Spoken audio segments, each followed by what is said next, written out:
Heart beat scan ఒక్క second లోనే world class 640 slide CT scan ఇప్పుడు మీ విస్టా ఇమేజింగ్ బంజారా హిల్స్ లో. నమస్తే, నేను Kavitha. Welcome to I dream news and నిజాలు. 6వ వారం కూడా ఇరాన్ మీద అమెరికా ఇజ్రాయెల్ దాడులు అనేవి కొనసాగుతున్నాయి. మరికొద్ది గంటల్లో అంటే బుధవారం రోజు పవర్ ప్లాంట్స్ మీద దాడి చేస్తాము, బ్రిడ్జ్ల మీద దాడి చేస్తాము అంటూ తీవ్రమైనటువంటి స్వరంతో డొనాల్డ్ ట్రంప్ ఒక మెసేజ్ని పాస్ చేశాడు. కనీసం అల్లా కోసమైనా మీరు హర్ముజ్ జలసంధిని ఓపెన్ చేయండి, లేకపోతే మీ లైఫ్ నరకం చేస్తాము అంటూ బూతులతో డొనాల్డ్ ట్రంప్ ఒక ట్వీట్ చేశారు. ఎందుకంత ఫ్రస్ట్రేషన్ కనిపిస్తోంది? ఇరాన్ ఎందుకని తగ్గట్లేదు? మనతో పాటుగా ఉన్నారు సీనియర్ జర్నలిస్ట్ సురేష్ కొచ్చతిల్ గారు. సార్ నమస్తే. నమస్తే. సో 6th వీక్ ఇప్పటిదాకా చూడనటువంటి భాష, విననటువంటి లాంగ్వేజ్ డొనాల్డ్ ట్రంప్ అంతలా ఎందుకని ట్వీట్ చేస్తున్నారు? మనం ఏవైతే కొన్ని మాట్లాడడానికి మీడియా దీంట్లో హెసిటేట్ చేస్తామో వాటన్నిటిని ఎందుకు సోషల్ మీడియాలో యూజ్ చేస్తున్నారు ఆయన? అదే కదా, ఇప్పుడు ఆయన ట్వీట్ చేస్తే ట్విట్టర్ ఆపేస్తుండే. యాక్చువల్లీ ట్రూత్ సోషల్ ఆ ప్రాబ్లం లేదు ఆయనకి, అది ఆయనదే కాబట్టి సో ట్రూత్ సోషల్ చేశారు ఇది. కానీ ఒక head of state, and that particularly United States లాంటి ఇంత పవర్ఫుల్ దేశానికి head of state F words B words use చేయడం అనేది చాలా దారుణం. వాళ్ళ దాంట్లో కూడా ఇది ఈ పోస్ట్ ట్రూత్ సోషల్ వచ్చినప్పటి నుంచి ప్రతి ఛానల్లో ఒక్కరు కూడా మంచిగా, ఈవెన్ న్యూస్ లాంటి ఛానల్ కూడా ఏం చెప్పలేకపోతున్నారు.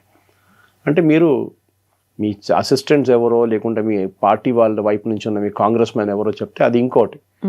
యాజ్ ఎ ప్రెసిడెంట్ మీరు ఇట్లాంటి పదాలు వాడడం అనేది చాలా కారణం. మీకు చెప్పాల్సిన ఫ్రస్ట్రేషన్ అర్థమవుతుంది అందరికీ. మీరు Hormuz, strait of Hormuz open చేయమంటున్నారు, వాళ్ళు చేయట్లేదు. సో మీరేం చేయాలి? పర్సువేషన్ ఉంటుంది, డైలాగ్ ఉంటుంది, మాట్లాడడం ఉంటుంది. దాన్ని ప్రైవేట్లో చేయాల్సి వస్తుంది. పబ్లిక్లో వచ్చి ఎందుకు చెప్పాలి? దట్ ఈస్ ట్యూస్డే రాత్రి ఈస్టర్న్ టైం 8 గంటలకు, అంటే మనకి పొద్దున 5:30కు మీ మీద bridge day, power plant day చేసేస్తాము, అన్ని ధ్వంసం చేస్తాము. ఇప్పుడు ఇరాన్ పర్స్పెక్టివ్ ఆలోచించండి. ఇరాన్ ఏమనుకుంటారు? సరే మా మీద దాడి చేస్తున్నారు కదా, చేయండి. మేము అదే టైంలో సౌదీ అరేబియాని కొడతాం, మన ఖతార్ని కొడతాం, కువైట్ని కొడతాం, బహ్రెయిన్ని కొడతాం, మిగతా అన్ని దేశాలు ఎవరెవరు ఉన్నారు అక్కడ అందరినీ గల్ఫ్ కోఆపరేషన్ కౌన్సిల్ ఫినిష్ చేస్తారు, అబుదాబి కూడా, దుబాయ్ కూడా. ఇట్లాంటి పరిస్థితుల్లో ట్రంప్ సంగతి ఆలోచన. ట్రంప్ ఏమంటున్నారంటే నాకు నా పని జరగాలి, విచ్ ఇస్ బేసిక్లీ, ఎందుకంటే 2 వారాల ముందు, ఒక వారం ముందు కూడా ఆయన ఏమన్నారు, నాకు స్ట్రెయిట్ ఆఫ్ హార్మస్ సంబంధం లేదు, we have nothing to do with strait of Hormuz, మీరు కావాలంటే తీసుకోండి, this oil there, you take it అన్నారు, పండుగ చేసుకోండి అన్నారు. ఇప్పుడు సడన్గా మళ్ళీ ఆయనకి ఎందుకు స్ట్రెయిట్ ఆఫ్ హార్మస్ గుర్తొచ్చింది? ప్రాబ్లం అవుతాడు. ఆయన ఏమంటాడు, అమెరికా 100% మా ఆయిల్ మేమే, షేల్ ఆయిల్ మేము ప్రొడ్యూస్ చేస్తున్నాం, అంటే మేము డిగ్ చేసి తీసుకుంటున్నాం, మాకు ఎవరు సహాయం అక్కర్లేదు, మాకు స్ట్రెయిట్ ఆఫ్ హార్మస్ సంబంధమే లేదు, అక్కడి నుంచి ఆయిల్ మాకు రాదు ఇక్కడికి. Then why is he insisting on strait of Hormuz to be open? దానికి చాలా క్లియర్ కారణాలు ఉన్నాయి. ఒకటి, ఏ రోజు స్ట్రెయిట్ ఆఫ్ హార్మస్ ఓపెన్ అవుతుందో ఆ రోజు ఆయిల్ రేట్ పడిపోతుంది. ప్రతిరోజు 100 నుంచి 120 షిప్పులు పైకి కిందికి వెళ్తూ ఉంటుంది, ఫిలప్ చేసుకుంటే మళ్ళీ బయటకు వస్తుంది. ఇప్పుడు 7 నుంచి 8 షిప్లే పోతున్నాయి. దాంతోనే మనం అర్థం చేసుకోవచ్చు అన్ని, not everything is crude oil, కొన్ని ఫర్టిలైజర్స్ ఉండొచ్చు, కొన్ని కంటైనర్ కార్గో ఉండొచ్చు, కొన్ని హీలియం గ్యాసెస్ ఉండొచ్చు, కొన్ని గ్యాస్ ఉండొచ్చు ఖతార్ దగ్గర నుంచి, ఇట్లాంటి చాలా ఉన్నాయి, ఎల్పిజి ఉండొచ్చు. సో ట్రంప్కి ఇప్పుడు ప్రాబ్లం ఏంటంటే అమెరికాలో అమెరికన్ ఆడియన్స్కి ఆయన ఒక రిప్లై ఇవ్వలేకపోతున్నాం. ఇక్కడ ఎందుకు ఆయిల్ రేట్ పెరుగుతుంది చెప్పండి? ముందు $2 ఉన్న గ్యాస్ ఇప్పుడు 4కి వెళ్ళిపోయింది, $3 ఉన్న డీజిల్ ఇప్పుడు 5 అయిపోయినాయి per gallon. Gallon is 3.5 litres. అక్కడ ఉన్న ప్రజలు అడుగుతున్నారు, ఎందుకు పెంచారు మీరు? మీరే అన్నారు 100% ఆయిల్ మేమే ప్రొడ్యూస్ చేస్తున్నాం, ఇక్కడే ప్రాసెస్ చేస్తున్నాం, మళ్ళీ ఇంటర్నేషనల్ లెవెల్లో పెరిగినాయండి, వాట్ ఇస్ ద ప్రాబ్లం? మన దగ్గర ప్రొడ్యూస్ అవుతుంది $30-40 తొవి తీస్తున్నారు బయటికి, ఇంకొక $10 పెట్టుకోండి, ట్రాన్స్పోర్టేషన్, రిఫైనింగ్ అన్ని కాస్ట్ పెట్టుకొని, అప్పుడు కూడా $40, $50, $60 అమ్మొచ్చు కదా, మీరు $120 అమ్ముతున్నారు, $100 అమ్ముతున్నారు, ఎందుకని అడుగుతున్నారు అక్కడ ప్రజలు. ఆయనకి స్ట్రెయిట్ ఆఫ్ హార్మస్ ఓపెన్ చేస్తే ఈ రేట్లు పడిపోతాయి, మిడ్ టర్మ్ ఎలక్షన్ వచ్చేదాకా ఆయన హ్యాపీగా ఉంటారని. సో దానికోసం ఇప్పుడు వెంటబడి ఉన్నారు. లేకుంటే he was telling war is over, finished, there is nothing there అని చెప్పారు. వాళ్ళకి ఇరాన్కి నేవీ లేదు, ఎయిర్ ఫోర్స్ లేదు, రాడార్ లేదు, యాంటీ ఎయిర్క్రాఫ్ట్ సిస్టమ్స్ లేదు, ఏం లేదు అన్నారు. ఒక F-15-6ని కొట్టారు వాళ్ళు. F-6 చూశారు మీరు, ఈగిల్ కొట్టారు మొన్న. ఎట్లా కొట్టారు అది కూడా? ఏ రాడార్ లేకుండే ఇన్కమింగ్ ఎయిర్క్రాఫ్ట్ ట్రాక్ చేయలేరు మీరు. అంటే వాళ్ళ దగ్గర ఉంది. వాళ్ళు బహుశా బయట ట్రంప్ లాగా పబ్లిసిటీ ఇవ్వట్లేదు. వాళ్ళు క్వైట్గా చేసుకుంటున్నారు. టిపికల్ అసిమెట్రిక్ వార్లో ఇదే జరుగుతుంది. మీ ఎనిమీ ఒక వైపు నుంచి వస్తుంటే ఒక స్ట్రాటజీ యూజ్ చేస్తే మీరు ఇంకో స్ట్రాటజీ యూజ్ చేయాలి. ఎందుకంటే ఇరాన్ డైరెక్ట్లీ యూఎస్ని ఫేస్ చేయలేరు. మీరు చెప్పినట్లు కరెక్ట్, వాళ్ళు నేవీ లేదు, ఎయిర్ ఫోర్స్ లేదు, ఏం లేదు. అట్లాంటప్పుడు ఏం చేస్తారు? You do what? మన దగ్గర వియట్నాంలో ఏం జరిగింది, ఆఫ్ఘనిస్తాన్లో ఏం జరిగింది, అదే మీరు ఇక్కడ కూడా ప్రయోగించండి. అదే చేస్తున్నారు వాళ్ళు. కానీ దానికి వచ్చి నేను డెడ్ లైన్ ఇస్తున్నాను ఎల్లుండి, చేయకపోతే అంతే సంగతి అని చెప్తే మోస్ట్ అన్ఫార్చునేట్. ఎందుకంటే ఒక్కసారి మీరు వాళ్ళ పవర్ ప్లాంట్స్ మీద కొట్టారో వాళ్ళ ప్రజలు మీ వ్యతిరేకంగా అయిపోతారు. అది డెఫినెట్. ఎందుకంటే ఒకరోజు కరెంట్ లేదు, 2 రోజులు లేదు, వారానికి లేకపోతే ఏం చేస్తారు? పేషెంట్స్ ఏం చేస్తారు? హాస్పిటల్లో ఇన్క్యుబేటర్స్లోనే చేస్తారు, ఐసీయూలో ఉన్న పేషెంట్స్ ఏమైపోతుంది వాళ్ళ సంగతి? ఇదేం ఆలోచించట్లేదు. ఇన్ఫ్యాక్ట్ టుడే మార్నింగ్ కవిత గారు మనం ఈ రికార్డ్ చేస్తున్న ఇవాళ పొద్దున 6వ తారీఖు ఒక MIT లాంటి ఒక యూనివర్సిటీ ఉంది తెహరాన్లో, as famous as MIT. Tehran యూనివర్సిటీలో ఉంది, ఇంజనీరింగ్ కాలేజ్ వాళ్ళది. దాని మీద దాడి చేశారు, మొత్తం కంప్లీట్లీ డిస్ట్రాయ్ చేశారు. చెప్పండి, ఒక ఇంజనీరింగ్ కాలేజ్ మీకు ఏం చేస్తుందండి డిస్ట్రాయ్ చేయడానికి? ఇప్పుడు నేను చెప్తాను దాని లాజిక్. నేను ఇప్పుడే ఒక ప్రెస్ నోట్ డీటెయిల్ రాస్తాను కాబట్టి ఏమంటారు? ఈ ఇంజనీరింగ్ కాలేజ్లో ఉన్న ఫెసిలిటీస్ యూజ్ చేసి మిసైల్ ప్రొడక్షన్కి, డ్రోన్ ప్రొడక్షన్కి ఇంజనీరింగ్ స్టూడెంట్స్ని వాడుకున్నారు. వాళ్ళ నాలెడ్జ్, వాళ్ళ స్కిల్స్, అక్కడున్న ఎక్విప్మెంట్ వాడుకొని డ్రోన్స్ తయారు చేస్తున్నారు. దానికి కావాల్సిన బేసిక్ వర్క్ అక్కడి నుంచి స్టార్ట్ అవుతుంది. సో మేము అది డిస్ట్రాయ్ చేసేసాం.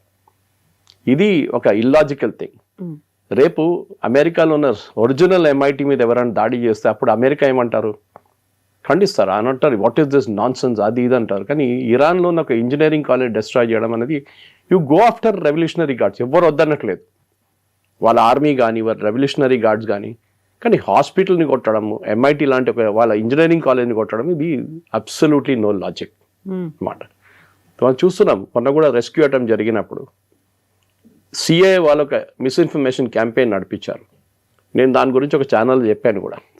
ఇదే జరుగుతుంది, CIA అని చెప్పలేదు నేను. కానీ అమెరికా ఏమంటారు, టిపికల్ రెస్క్యూ అటెంప్ట్ కన్నా ముందు మా దగ్గర ఆల్రెడీ వచ్చేసాడు క్యాండిడేట్, మా దగ్గర మా కస్టడీలో ఉన్నాడు, మీరు ఇంకా దేవులాడక్కర్లేదు, మీరు వెళ్ళిపోండి అందరు అంటారు.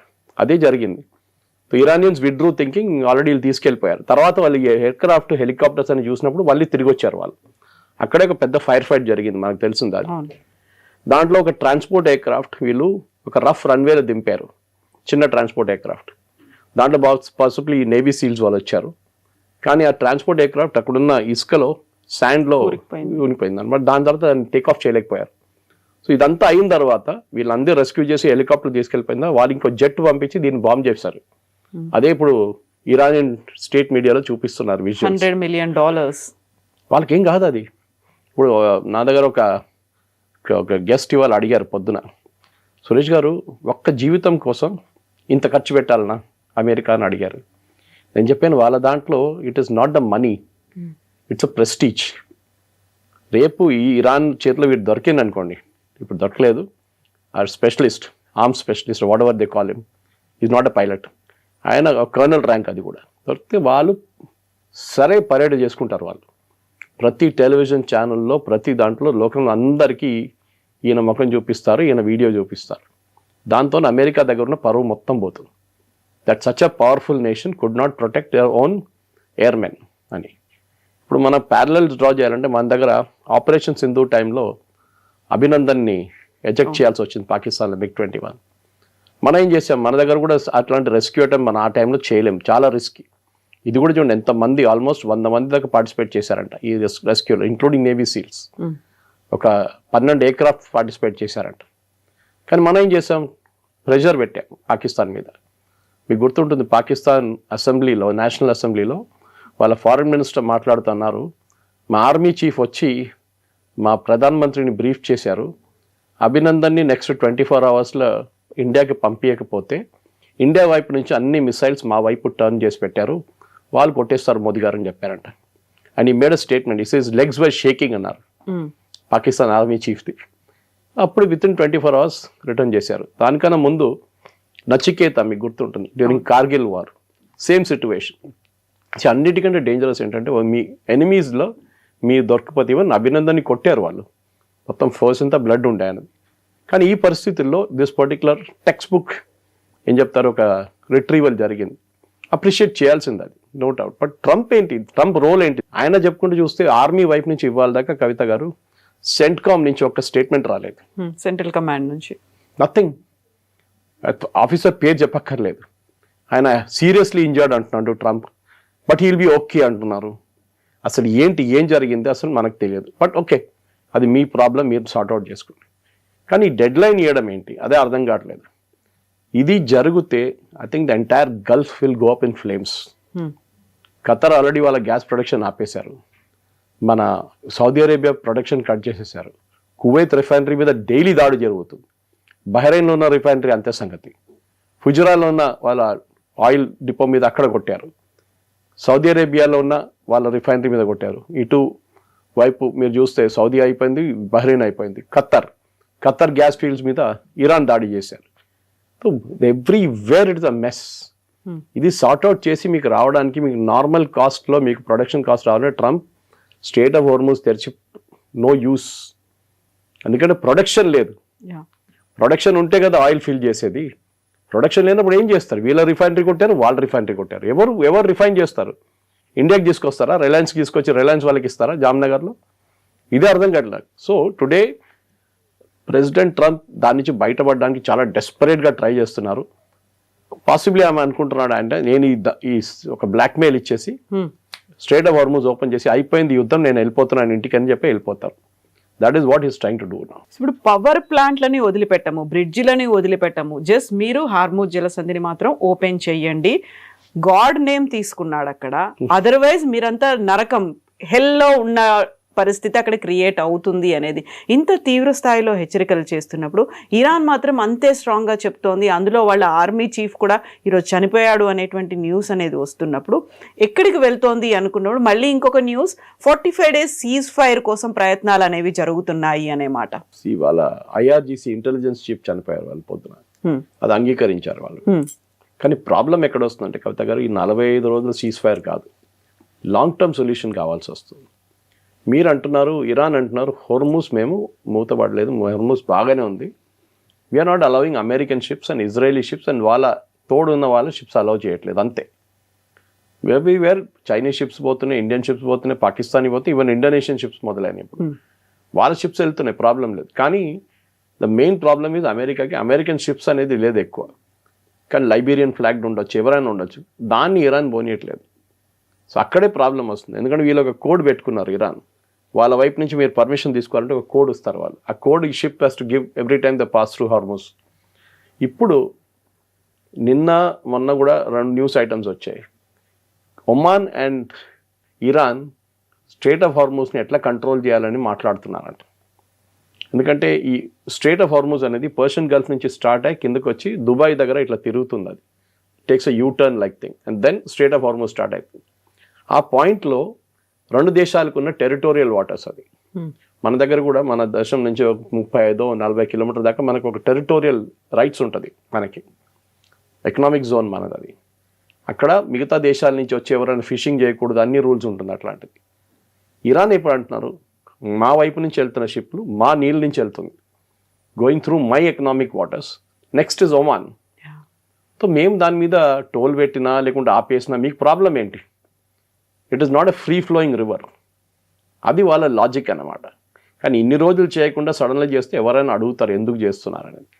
ఇరాన్ ప్రాబ్లం ఏంటంటే వాళ్ళకి దగ్గర ఉన్న ఒకటే ట్రంప్ కార్డ్ ఇది. ఈ ట్రంప్ కార్డ్ వాళ్ళ చేతి నుంచి పోయింది అనుకోండి, ట్రంప్ మళ్ళీ ఆడుకుంటారు వాళ్ళతో. So they have to retain హార్మోస్. ఇది వాళ్ళ స్ట్రాటజీ అట్ ఎనీ కాస్ట్. ఇప్పుడు మీరు రేపు ఏమైనా చేస్తే కూడా US వచ్చి దాడి చేశారనుకోండి వాళ్ళ మీద, కర్గ్ ఐలాండ్ మీద మేము ఆక్యుపై చేస్తూ అంటున్నారు.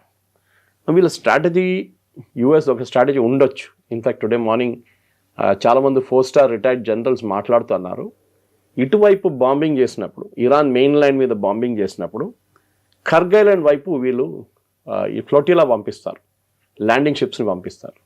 ఇరాన్ ఇక్కడ బిజీ ఉంటారు, వాళ్ళు ఎట్లా ఆడుకోవాలి, వీళ్ళని ఎట్లా ఆడుకోవాలి. ఈవెన్ టుడే వాళ్ళు 16 ప్లేసెస్లో బాంబింగ్ జరిగింది, ఆలోచించండి. సో ఆ రోజు ఎంత ఉంటుంది, రెండో ఇట్ విల్ రెయిన్ లైక్ హెల్ అన్నారు. ఆ స్పెల్లింగ్ కూడా తప్పు చెప్పాడు ట్రంప్, REIGN అని కొట్టాడు. నేను దాన్ని కరెక్ట్ చేశాను తర్వాత చెప్పాను. రెయిన్ అంటే ఒక రాజ్యం, how long you rule, it's not rain అంటే వర్షం పడేట్లా. ఎనీవే, సో ఈ రెయిన్ ఆఫ్ హెల్ ఉంటుంది కదా చూడండి, అది ఇరాన్ మీద పడుతుంది. ఇరాన్ ఇమ్మీడియట్ ఏం చేస్తారు, ఎక్కడ పోయినా అక్కడ ఫైర్ చేసేస్తారు వాళ్ళు, ఎవరైనా కానివ్వండి. So they will fire at Kuwait, they will fire at Qatar, అందరి మీద పోతుంది. మార్క్ మై వర్డ్స్ కవిత గారు, నెక్స్ట్ 10 సంవత్సరాల దాకా వీళ్ళ ఎకానమీ మొత్తం ధ్వంసం అయిపోతుంది. అందరిది ఆల్రెడీ అయింది. ఇప్పుడు ఖతర్ అన్నారు కదా, నెక్స్ట్ 5 years పడుతుంది మాకు రెగ్యులర్ ఎకనామిక్ యాక్టివిటీకి రావడానికి. దుబాయ్ కూడా అంత సంగతి, టూరిజం డెస్టినేషన్ అక్కడ. కువైత్ అయితే మా రిఫైనరీ పోయిందన్నారు వాళ్ళు. బహ్రెయిన్ కూడా అంతే, బహ్రెయిన్ మీద డైలీ దాడి చేస్తున్నారు. ఇరాన్ లాజిక్ ఏంటంటే వాళ్ళు అంటున్నారు, మేము మీ దేశం మీద దాడి చేయట్లేదు. Hello Bahrain, we're not attacking you, మేము మీ దగ్గర ఉన్న అమెరికన్ అసెట్స్ని కొడుతున్నాం. అమెరికన్ అసెట్స్ ఏముంది మీ దగ్గర, ఒక ఎయిర్ ఫీల్డ్ ఉంది, లేకుంటే వాళ్ళ కంపెనీ ఉంది. సో ఆరకిల్ని కొట్టాం, అమెజాన్ వెబ్ సర్వీస్ని కొట్టాం, మిగతా వాళ్ళని కూడా మేము కొడతాం. because వీళ్ళందరూ అమెరికన్ దాని బ్రాండ్ని రిప్రజెంట్ చేస్తారు, వాళ్ళని ఇప్పుడు ఆలోచించండి, ట్రంప్ ఎంతమందిని ప్రొటెక్ట్ చేస్తారు? మీరు ఎయిర్ ఫోర్స్ బేస్ని ప్రొటెక్ట్ చేసుకుంటారా, అమెజాన్ వెబ్ సర్వీస్ చూస్తారా, లేకుంటే ఆరకిల్ చూసుకుంటారా, లేకుంటే మైక్రోసాఫ్ట్ క్యాంపస్ ప్రొటెక్ట్ చేస్తారా? ఏం చేస్తారు మీరు? ఒక లిమిట్ ఉంటుంది. ఇది ట్రంప్కి ఇప్పుడున్న అన్నిటికంటే పెద్ద ఇష్యూ. ఎందుకంటే at local level, domestic level ఆయన రేటింగ్స్ చాలా పడిపోయినాయి, 32 దాకా వచ్చినాయి. మగా వాళ్ళు ఒక్కరే ఉన్నారు ఇప్పుడు ట్రంప్తోని, మిగతా అందరూ పారిపోయారు అక్కడి నుంచి. సో ట్రంప్ నోస్, ఆయనకు తెలిసిపోయింది చాలా క్లియర్గా. ఆ ఫ్రస్ట్రేషన్ ఆ లాంగ్వేజ్లో చూపిస్తుంది. ముందు మనం చెప్పాను చూడండి, ఒక రాష్ట్రపతి ఎప్పుడు చేయనికూడదు చేశారు ఆయన ఆ లాంగ్వేజ్తోని. Now you cannot take it back. ఒకసారి అయిపోయింది అంతే సంగతి. ఈ పరిస్థితుల్లో నెక్స్ట్ 48 hours చాలా క్రూషియల్గా ఉండబోతుంది. 48 కూడా లేదనుకోండి, ఇప్పుడు ఒక 12 గంటలు తీసేస్తే 36 గంటలు చాలా క్రూషియల్గా ఉండబోతుంది. ఏం జరుగుతుంది? ఎందుకంటే ఈ పర్టికులర్ ట్రంప్కి తెలిసిన మటుకు కవిత గారు, he will postpone it 100%. First 6th అన్నారు, దానికన్నా ముందు గుర్తుంది 26th అన్నారు, 6 చేశారు ఏప్రిల్. దాని తర్వాత ఆయన స్టేట్మెంట్ ఇష్యూ 7th April అన్నారు. తర్వాత వైట్ హౌస్ వచ్చి అన్నారు, కాదు 8th April అన్నారు. ఇప్పుడు రేపు వచ్చి అంటారు వీఆర్ నెగోషియేటింగ్, చాలా దగ్గరకు వచ్చేసాం నెగోషియేషన్లో, so I'm postponing it by another 1 week అంటారు. అందరు టెన్షన్లో ఉన్న అందరు రిలాక్స్ అయిపోతారు. మళ్ళీ బాంబింగ్ నడుస్తూనే ఉంటుంది ఇరాన్ మీద. సో బహుశా ఇప్పుడు ఏం జరగబోతుందంటే, ట్రంప్ ఆల్వేస్ చికెన్స్ అవుట్ అని చెప్పి ఒక కామెంట్, ఒక టర్మినాలజీ ఉంది అమెరికాలో, టాకో, అదే బహుశా జరుగుతుంది. Trump will slowly move away. ఆయనతో కాదు ఇది, ఆయన బాంబింగ్ చేస్తున్నారు, కానీ ఈ బాంబింగ్తోని అక్కడ ఇరాన్ ఉన్న ప్రజలు వాళ్ళ గవర్నమెంట్ వైపు సపోర్ట్ చూపిస్తున్నారు, ట్రంప్ వైపు కాదు. ఇది ట్రంప్ నేర్చుకోవాల్సింది. మీరు అటాక్ చేయాల్సింది గవర్నమెంట్ని, ప్రజల మీద కాదు. పవర్ కట్ ఆఫ్ చేస్తే ప్రజల మీద ప్రాబ్లం ఉంటుంది. డీసాలినేషన్ ప్లాంట్ కొడితే వాళ్ళకి నీళ్ళు దొరకదు. ఖతార్ లాంటి ప్లేస్ కవిత గారు 100% డిపెండెంట్ ఆన్ డీసాలినేషన్. వాళ్ళ లోకల్ పాపులేషన్ 4 లక్షలు ఉన్నారు, కానీ ఎక్స్పాట్రేట్ పాపులేషన్ ఎంతో ఎక్కువ దానికన్నా. వాళ్ళ డీసాలినేషన్ మీరు కొట్టారనుకోండి, అందరు పారిపోతారు అక్కడి నుంచి, ఇంక్లూడింగ్ ద లోకల్ పాపులేషన్. ఎక్కడికి వెళ్తారు? నీళ్ళు ఎక్కడ ఉన్నాయి? Dubai same thing, Qatar, Kuwait, Bahrain, only Saudi Arabia దగ్గర 50% గ్రౌండ్ వాటర్ ఉంది, విత్ ఎక్కడ లేదు. వీళ్ళు ఏం చేయలేరు. రేపు the entire desert will go back to a desert. అదే జరగబోతుంది చాలా మటుకు. సో ఇక్కడ తీవ్ర స్థాయిలో ఒక రకంగా మాట్లాడాలంటే అబ్యూజివ్ లాంగ్వేజ్తో ట్రంప్ మాట్లాడుతున్నప్పుడే, అదే టైంలో ఇంకొక స్టేట్మెంట్లు కూడా వినిపిస్తున్నాయి. 45 days సీజ్ ఫైర్ కోసం ప్రయత్నాలు అనేవి జరుగుతున్నాయి. టర్కీతో పాటుగా ఈజిప్ట్ కావచ్చు, పాకిస్తాన్, ఇలాంటి దేశాలు ఆ ప్రయత్నాలు మొదలుపెట్టాయని. 2 స్టేట్మెంట్లు, ఒకటి స్ట్రాంగ్ స్టేట్మెంట్, ఇంకోటేమో కొంచెం అండర్స్టాండింగ్ స్టేట్మెంట్ లాగా అనుకోవచ్చు. ఎందుకని సేమ్ టైం వస్తున్నాయి ఇప్పుడు? డిప్లొమసీలో ఇది ఒక టాక్టిక్ కవిత గారు. క్యారెట్ అండ్ స్టిక్ అంటారు ఇంగ్లీష్లో. కర్ర పట్టుకుంటారు, ఇంకో సైడ్ క్యారెట్ పట్టుకుంటారు. ఇది తినో లేకుండా కొడతాను నేను, ఏదైనా ఆప్షన్, 2 ఆప్షన్లు ఉన్నాయి నీ దగ్గర. సో ఆబ్వియస్లీ ఇరాన్ చూస్తున్నారు. ఇరాన్ వైపు ఉన్న మీరు ఇప్పుడు వాళ్ళ ప్రెసిడెంటో లేకుంటే ఎవరైనా వాళ్ళ దేశం నడిపిస్తున్న వాళ్ళు ఉన్న వాళ్ళ చైర్లో మీరు కూర్చుంటే మీకు అర్థమవుతుంది ఆప్షన్స్ ఏముంది. మా దేశం మొత్తం ధ్వంసం చేస్తున్నారు, ఏం మిగలలేదు, అన్నీ కొట్టేశారు. కానీ దీని నుంచి లెసన్స్ ఏమైనా ఉందా నేర్చుకోవాలంటే మీరు లిబియా చూడండి, ఇరాక్ చూడండి, ఆఫ్ఘనిస్తాన్ చూడండి. ఈ దేశాలన్నీ US ఇట్లనే చేశారు వాళ్ళు. ఇరాక్లో వెపన్స్ ఆఫ్ మాస్ డిస్ట్రక్షన్ ఉందని చెప్పి బుష్ టైంలో వీళ్ళందరూ కలిసి వెళ్ళారు అక్కడికి, నేటోతో సహా. The only difference is president bush United nations దగ్గర వెళ్ళి అప్రూవల్ తీసుకున్నారు, which is the good thing, saying వీళ్ళ దగ్గర వెపన్స్ ఆఫ్ మాస్ డిస్ట్రక్షన్ ఉంది. ఇప్పుడు యురేనియం లాగానే స్టోరీ అది కూడా. లాస్ట్ ఏం జరిగింది, వెపన్స్ ఆఫ్ మాస్ డిస్ట్రక్షన్ దొరకలేదు, సద్దాం హుస్సేన్ ఉరి తీసేశారు. దాని తర్వాత అక్కడ ఇప్పుడు మొత్తం గందరగోళం ఉంది. అక్కడ ఎవరు ఎవరితో కొట్లాడుతున్నా కూడా ఏమని చెప్పలేము. ప్రెసిడెంట్ ఉన్నారంటే ఆయన పేరు కూడా నాకు తెలియదు, ఉన్నాడు అనుకుంటారు, కానీ ఎవరు పట్టించుకోరు. ఐసిస్ ఉంది అక్కడ, మీరు అల్ఖైదా ఉంది అక్కడ, ఇరాన్ వైపు ఉన్న కొన్ని ఫోర్సెస్ అక్కడ ఉన్నాయి, and government plus US and NATO, వీళ్ళందరూ వచ్చి కూడా ఇరాక్ని మొత్తం కంప్లీట్గా మటాష్ చేసేస్తారు. ఆఫ్ఘనిస్తాన్ చూడండి, సోవియట్స్ని మీరు అక్కడి నుంచి తరిమి కొట్టారు, ఎవరు యూజ్ చేశారు, తాలిబాన్ యూజ్ చేశారు. తాలిబాన్ తర్వాత తాలిబాన్ కొట్టి పంపించిన తర్వాత అల్ఖైదా వచ్చారు, మళ్ళీ మీరు అల్ఖైదా మీద బాంబింగ్ చేశారు, అల్ఖైదా పారిపోయారు. తర్వాత ఏమైంది, మీరు పారిపోయారు. దాని తర్వాత ఇప్పుడు మళ్ళీ తాలిబాన్ వచ్చి కూర్చున్నారు. So you replace one Taliban with another Taliban, అంతే, ఇంకేం చేయలేదు.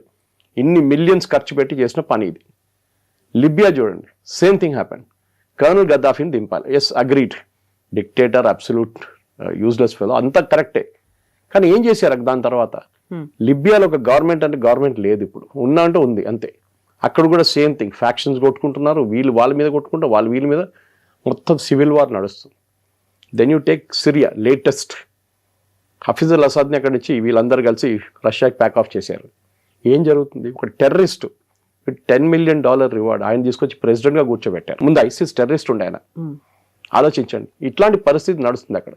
So you are not able to control the narrative, ఇది ప్రాబ్లం అక్కడ. మీరు ప్రతి దేశంలోని మీరేమైనా ఫైనల్ క్లోజర్ అచీవ్ చేశారంటే ఎక్కడ చేయలేదు. ఇక్కడ కూడా అదే జరుగుతుంది. ఇప్పుడున్న ఇరానియన్ రెజిమ్ పడిపోయింది అనుకోండి, రేపు ఇరాన్ కూడా ఇంకొక ఇరాకో లిబియానో లేకుంటే ఏం చెప్తారు ఆఫ్ఘనిస్తాన్ లాగా తయారైపోతారు. అదే జరగబోతుంది 100%. That is what will happen. So ఇప్పుడే విపరీతమైనటువంటి వార్తలు కూడా వినిపిస్తున్నాయి. చాలా వరకు అటాక్స్ అనేటివి యుఎస్కి చెందినటువంటి మిసైల్స్ని కావచ్చు, వీటన్నిటిని కూల్చేస్తుందని చెప్పినప్పుడు కూడా ఇరాన్ యూస్ చేసినటువంటి డ్రోన్లు కావచ్చు, వాళ్ళ దగ్గర ఉన్నటువంటి డిఫెన్స్ ఎక్విప్మెంట్ కేవలం 1% మాత్రమే యూస్ చేసింది. అది కూడా ఓల్డ్ వన్ యూస్ చేసింది. ఇప్పటికి కూడా స్టాక్ 99% అలాగే ఉంది. అన్ని న్యూ జనరేషన్ అన్నీ కూడా అలా ఉన్నాయి. వాటిని అన్నిటిని ఇంకా యూటిలైజ్ చేసుకోవట్లేదు ఇరాన్ అనే మాట. ఇది ఇంగ్లీష్లో గేమ్ ఆఫ్ బ్లఫ్ అంటారు. మనం ప్యాక్ ఆడుతున్నప్పుడు మన దగ్గర ట్రంప్ కార్డ్ లేన కానీ మనం ఎట్లా యాక్ట్ చేస్తామంటే, మన దగ్గర ట్రంప్ కార్డ్ ఉంది, మీరు అందరు పోయారు, నేను ఆ ట్రంప్ వేసేస్తే షో ఆఫ్ చేసుకుంటా. సో ఇదే జరుగుతుంది ఇప్పుడు కూడా. ఇరాన్ దగ్గర నుంచి కూడా అంతే. ఇరాన్కి తెలుసు వాళ్ళ దగ్గర ఇంత ఆయుధాలు లేవు, కానీ దే కెన్ ఆల్వేస్ బ్లఫ్. ఎందుకంటే ఈ F-15 కొట్టినప్పుడు, ఈగిల్ని కొట్టినప్పుడు వాళ్ళు హ్యాండ్ హెల్డ్ మిసైల్ యూస్ చేశారు ఒకటి. That is what the latest investigation is showing. US ఏమనుకున్నారంటే మీ దగ్గర లేదనుకున్నారు. ఇదే దీన్ని స్టింగర్ అంటారు. మీరు ఏం చేస్తారంటే ఆఫ్ఘనిస్తాన్ నుంచి పారిపోయినప్పుడు ఈ స్టింగర్లను అక్కడ పెట్టేసి పారిపోయారు యుఎస్. దాని ధ్వంసం కూడా చేయలేదు, అంత టైం కూడా లేకుండే వాళ్ళ దగ్గర. తర్వాత తాలిబాన్ చేతిలో పడ్డది అది. తాలిబాన్ కొన్ని ఉంచుకున్నారు, చాలా అమ్మేశారు. Possibly some of them have reached Iran. ఈ స్టింగర్ మిసైల్ అడ్వాంటేజ్ ఏంటంటే అది హీట్ సీకింగ్ మిసైల్. మీరు ఒక ఎయిర్క్రాఫ్ట్లో బ్యాక్ బర్నర్ ఉంటుంది, ఇంజిన్ది, చాలా హీట్ జనరేట్ చేస్తుంది. అది టేక్ ఆఫ్ చేసినప్పటి నుంచి దట్ బర్న్ అవుతుందండి, మీకు అనిపిస్తుంది. This heat missile will go after that heat. దానికోసం ఎయిర్క్రాఫ్ట్ ఎప్పుడైనా ఫైటర్ ఎయిర్క్రాఫ్ట్ ఏం చేస్తారంటే ఫ్లేర్స్ పంపిస్తారు సైడ్కి ఇట్లా.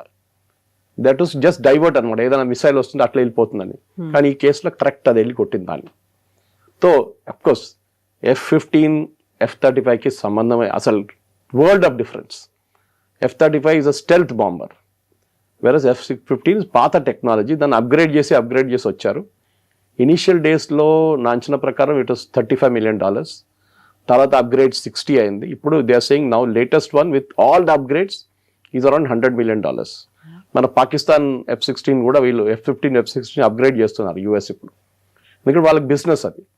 సో ఈ F-15ని మీరు కొట్టారని చెప్పి వాళ్ళు పండుగ చేసుకుంటే ఇరాన్. F-35ని కొట్టాం ఫస్ట్ వాళ్ళు చెప్పారు. A-10 వార్థాగ్ని they hit it over strait of Hormuz, అది కూడా క్రాష్ అయింది. Pilot ejected from that. కానీ ఇదన్నీ చూస్తే మీరు చెప్పినట్లు కరెక్టే, ఇరాన్ దగ్గర ఏం లేదు, ఇరాన్ దగ్గర ఆయుధాలు లేదనుకున్న అమెరికా ఇంత పెద్ద boast that they are finished, that nothing they have అని చెప్పారు. ఇది ట్రంప్ ది టిపికల్ ఒక ఏం చెప్తారు, ఒక గేమ్ ఆఫ్ బ్లఫ్ అనమాట ట్రంప్ది. మీరు ధ్వంసం చేశారు, అగ్రీడ్, బట్ మీరు దాన్ని ఇంత పబ్లిసిటీ ఇవ్వాల్సింది ఎందుకు? మీరు కొంచెం హంబుల్గా ఉండండి. ఎస్, దే మే హ్యావ్, వాళ్ళ దగ్గర ఉండొచ్చు, నాకు తెలియదు. మా దగ్గర ఉన్నాము, మేము 90% డిస్ట్రాయ్ చేసేస్తాం, 10% వాళ్ళ దగ్గర ఉండొచ్చు ఇంకా. అప్పుడు మీకు ఒక ఎక్స్క్యూజ్ వచ్చేస్తుంది. ఇప్పుడు అందరు అడుగుతున్నారు అదే, మీరు అన్నారు అయిపోయింది. ఎందుకంటే ఈ ఎయిర్క్రాఫ్ట్ పర్టికులర్ వన్ F-15 కవిత గారు, it was flying very low. Usually అది 10,000 feet దానిపైనే ఫ్లై చేస్తుంది. ఇది 3,000 feet నుంచి ఫ్లై చేస్తుందంట. Obviously it was looking for something in the ground. Bombing mission ఉండొచ్చు, లేకుంటే రెకానసెన్స్ మిషన్ ఉండొచ్చు. సో దాన్ని కొట్టారు. అదే ఎయిర్క్రాఫ్ట్ 10,000 feet ఉంటే మీరు కొట్టలేరు. హీట్ సీకింగ్ మిసైల్ కాదు, దేనికి చాలా డిఫికల్ట్ ఉంటుంది.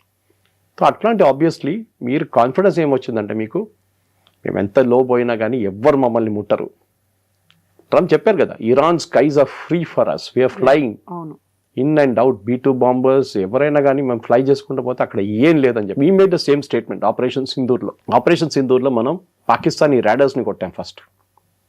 కొట్టిన తర్వాత సెకండ్ డే మనకి ఫ్రీ అయిపోయింది. We could fly in to Pakistan without detection.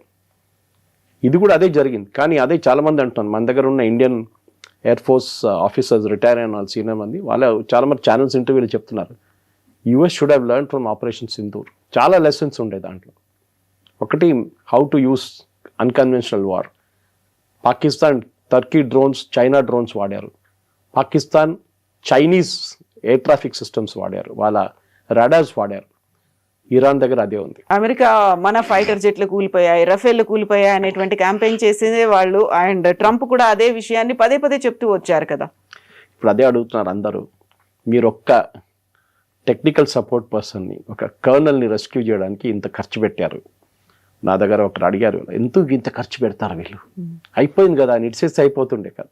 Almost 940 కోట్ల పోయింది. సో మీరు మీ ఇండియా దగ్గర వచ్చినప్పుడు మీరు అన్నారు, నేను యుద్ధం నేనే ఆపాను, అదొకటి. వాళ్ళ 7 ఎయిర్క్రాఫ్ట్ పోయిందన్నారు. ఇప్పుడు ఆయన ఒక్క ఎయిర్క్రాఫ్ట్ గురించి కూడా మాట్లాడలేదు. You should have the guts to admit, yes we lost 5 aircraft, 7 aircraft. ఇప్పుడు ఆల్మోస్ట్ 11 అంటున్నారు. ఇప్పుడు 3 అయితే ఫస్ట్ F-16 అక్కడ కువైట్లోనే వెళ్ళిపోయింది. ఒక్కొక్క 100 million అగైన్ ఆలోచించాడు. అక్కడ 300 million పోయింది. దాని తర్వాత A-10 వార్తాక్ ఒకటి పోయింది. ఇప్పుడు F-15 పోయింది. ఒక అవాక్స్ కొట్టారు వాళ్ళు సౌదీ అరేబియాలో, అక్కడ మేజర్ డ్యామేజ్.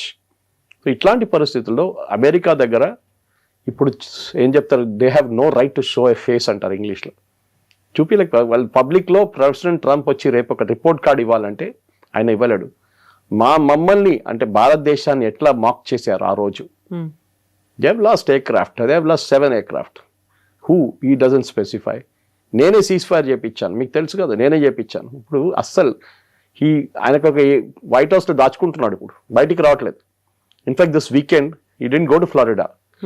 ఆయన మారాలోగా పోతారు ఆయన ఇంటికి గోల్ఫ్ ఆడడానికి. దిస్ వీకెండ్ ఈ డెంట్ గో, ఎందుకంటే సిచ్యువేషన్ రూమ్లో ఉండాలి, సిచ్యువేషన్ చాలా సీరియస్ ఉందని చెప్పేసి. ప్రెసిడెంట్ ట్రంప్కి ఒక రియాలిటీ చెక్ వచ్చింది కదా. The end of the war is very clear. Lesson ఏం, end of the war result is Iran will be finished, దాంట్లో డౌట్ లేదు. ఓకే, కానీ at what cost? Okay, American aircraft, American personnel 13 మంది చనిపోయారు ఇప్పుడు దాకా, 170 మంది ఇంజర్డ్ అయ్యారు. Even this technical person was evaluated and taken out, colonel, ఆయనకి సివియర్ గాయాలయ్యాయంట. But Trump says will be okay, no problem. కానీ మీరు మీ వార్లో మీ వైపు నుంచి ఉన్న జరిగిన నష్టాల గురించి ఒక రిపోర్ట్ కార్డ్ ఇవ్వండి. అది ఇవ్వట్లేదు. వై సాక్ట్ యువర్ ఆర్మీ చీఫ్ని సాక్ చేశారు, పీట్ హెస్గెత్. యుద్ధం నడుస్తుంది, యుద్ధం నడిమిట్లో మీ ఆర్మీ చీఫ్ని సాక్ చేశారు మీరు. మీ ట్రూప్స్ మొరాల్ ఏముంటుంది, వాళ్ళ కింద పనిచేసే ఆఫీసర్ మొరాల్ ఏముంటుంది? మా బాస్ని సాక్ చేసేసారు, యుద్ధం నడుస్తుంది. యుద్ధం తర్వాత మీ పొలిటికల్ పాయింట్ అప్పుడు తీర్చుకోండి. మీరు మోదీ గారు చేశారనుకోండి, ఇది ఇప్పుడు ద్వివేది గారిని సాక్ చేస్తే ఎట్లా ఉంటుంది image? It doesn't happen that way. కానీ అమెరికాలో ఏదో లార్జెస్ట్ డెమోక్రసీ అంటారు, we will send you to stone age అంటారు ఇరాన్ని. ఇరాన్ 6,000-7,000 సంవత్సరాల సివిలైజేషన్ ఇరాన్. అమెరికా 250 సంవత్సరాలు అంతే. స్టోన్ ఏజ్లో ఎవరున్నారో అందరూ తెలిసిపోయింది చాలా clear. I think Trump he's made an absolute fool of himself దీంట్లో. ఇంకా ఆయన దీని నుంచి ఎట్లా బయటపడతాడంటే ఒకటే, ఇరాన్ని మొత్తం జంక్షన్ చేసి నేను గెలిచాను చూడండి, ఐఎమ్ లీవింగ్ నౌ అని చెప్పి, state of Hormuz is open, మీరు ఏం కావాలంటే చేసుకోండి అని చెప్పి వెళ్ళిపోతారు. That is what is going to happen. But Iran మాత్రం తాము ఓడిపోవడానికి సిద్ధంగా లేదు, ఇంకా అమెరికా వచ్చి గెలిపించుకో. కరెక్ట్. ఇరాన్ అయితే ఓడిపోవడానికి సిద్ధంగా లేదు. అమెరికా ఎంత మేము గెలిచామని చెప్పుకుందాం అనుకున్నా కానీ ఆ స్కోప్ కూడా ఇవ్వట్లేదు. కరెక్ట్. ఎందుకంటే అన్కన్వెన్షనల్ వార్ వాళ్ళు ఫైట్ చేస్తున్నారు, అసిమెట్రిక్ వార్ అంటారు. మనం ఎప్పుడు వియట్నాం మాట్లాడుతుండే. Even Afghanistan was like that. ఆఫ్ఘనిస్తాన్లో అక్కడున్న తాలిబాన్ కానీ ముందున్న అల్ఖాయిదాకి తెలుసు యుఎస్ని డైరెక్ట్ ట్యాకిల్ చేయలేదు. మా దగ్గర ఎయిర్ ఫోర్స్ ఉంది, మా దగ్గర ఎయిర్ ఫోర్స్ లేదు. ఏం చేస్తారు, ల్యాండ్ మైన్ పెడతారు, ఓకే, సూసైడ్ బాంబర్స్ తీసుకొస్తారు. ఇది వాళ్ళ అసిమెట్రిక్ వార్ఫేర్. యుఎస్ చేయలేరు కదా సూసైడ్ బాంబింగ్. సో వాళ్ళ దగ్గర అంత మోటివేటెడ్ ఎవరు దొరకరు వాళ్ళకి.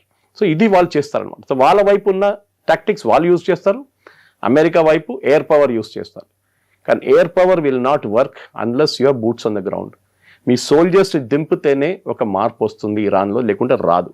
అది చాలా చాలా క్లియర్ అనమాట. Yes, sir. Thank you so much, Thank you, sir. ma'am. Thank you. And for more videos, Please subscribe to iDream. Please subscribe to iDream. Please subscribe iDream. And please subscribe to iDream. For more videos, subscribe to iDream. please like, share and subscribe to the channel. Congratulations, iDream. Subscribe to iDream. Subscribe to iDream. So subscribe to iDream Media. iDream ki iDream team అందరికి huge congratulations. Please subscribe iDream Media. Please subscribe to iDream. Subscribe iDream. Please subscribe to iDream. I dream అంటే నా కళల channel subscribe చేసుకున్న నోరు తిరుగుతలేదు, మీరైతే గంట గుర్తు కొట్టండి. For more such videos, please subscribe to iDream. Subscribe to iDream. Please subscribe to iDream. Please subscribe iDream Media. Please do subscribe to iDream. Please subscribe to iDream Media. For best entertainment and information, please subscribe iDream. And don't forget to subscribe to iDream.